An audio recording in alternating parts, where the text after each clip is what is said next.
Joeth77, he says, what advice would you give someone who was interested in polyamory?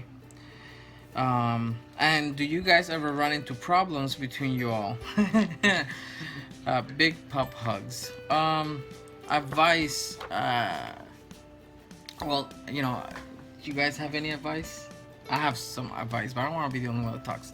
You go. Communication is everything. Yes. Yeah. Honesty. Honesty and communication, two of the biggest. And we don't mean, we don't mean like wishy-washy. Just be honest. No, like brutal honesty with not just with your partners, but with yourself. You have to deal with things that normally maybe you don't in a normal relationship. Maybe you bottle it up or you kind of deal with it quietly. You don't have the chance to deal with it and slowly or whatever. Most things in a poly have to be dealt on the spot, and if not, they fester really quickly. We've kind of found it helpful to have the occasional family meeting. We do. And air out everything. We do. We do that, and we've done. We haven't done one in a few days or whatever, but Days. but Weeks. we do them. We've done several, and they're not the most comfortable thing because you have to put everything out there, and you have to be blunt, and you have to be honest, and you have to, and if you have some feeling and you're feeling insecure or jealous or whatever, you have to talk about it, even though maybe you don't understand the reason or you don't think it's valid. You have to talk about it.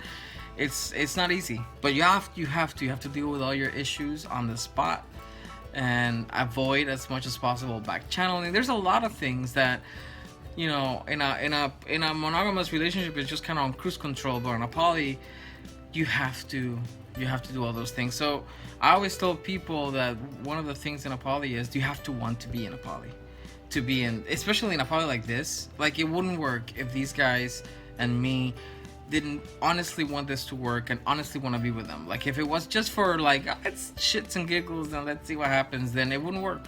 You have to want it, because sometimes it's not fun. Sometimes sometimes it's difficult. Sometimes you just want them out of your face. Yes. It's not it's not easy. So you have to love the people that you want to be with. And my advice is, other than that, is sex is great. Sex is awesome, and sex in a poly can be pornographically delicious, but that cannot be the glue in a poly.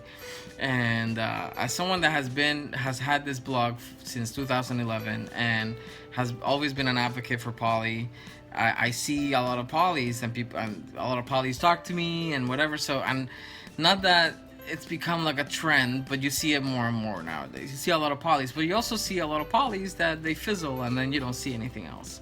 They quietly go away. But you do sometimes you do see when they get together, because it's a flurry of sex pics and whatever, and that is hot. But it's not a good reason to be with someone and coexist and live with multiple people just because the sex is good or whatever. Because there's a point when the sex isn't gonna be there, and you have to talk, and you have to be with this person, and their personalities have to merge with yours, and it's not easy. So yeah, sex is awesome, but a polyamory, love is the glue. You have to truly want to be with these people and commit. So commitment, respect, all that stuff that makes any normal relationship last. That's what makes a poly last. Joy77 also said, do you guys ever run into problems between you all? Is that a trick question? All of this advice is wonderful. Doesn't mean we follow it.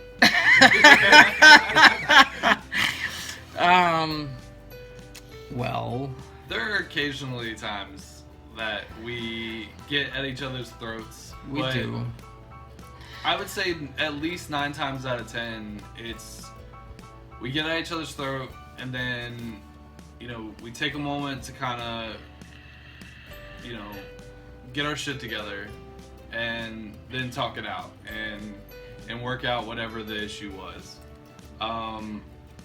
one of the things that we kind of make sure to do is to never go to bed angry. So, you know, if you have issues with another one of your partners, you know, we always make sure that, you know, it's talked out. I mean, it doesn't necessarily have to be 100% resolved, but it at least needs to be, you know, resolved enough to the point that, you know, you're not bitter and you're not angry at each other. You know, maybe agree to disagree for the night, but again, you know, you're not angry at each other, you're not bitter, you're not holding anything in, anything like that. Our problems have mostly been we are 4 complex individuals, multifaceted individuals, with tempers and moods and all kinds of things.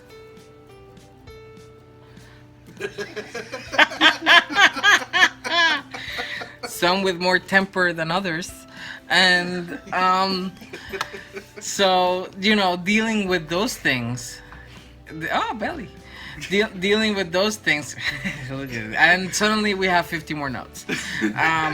Dealing with those things, our tempers and whatever, that has sometimes caused some issues, insecurities and stuff. They pop up in all of us about it, because you can be mega open-minded, you can be poly, you can do all these things, but we're human. So, you know, jealousy, insecurity, they can creep in, especially in a dynamic with multiple people and whatever, and we all connect in very different ways, and, you know, so yeah, it happens. But we deal with it. We deal with it with those big talks or individual talks or whatever, and yeah.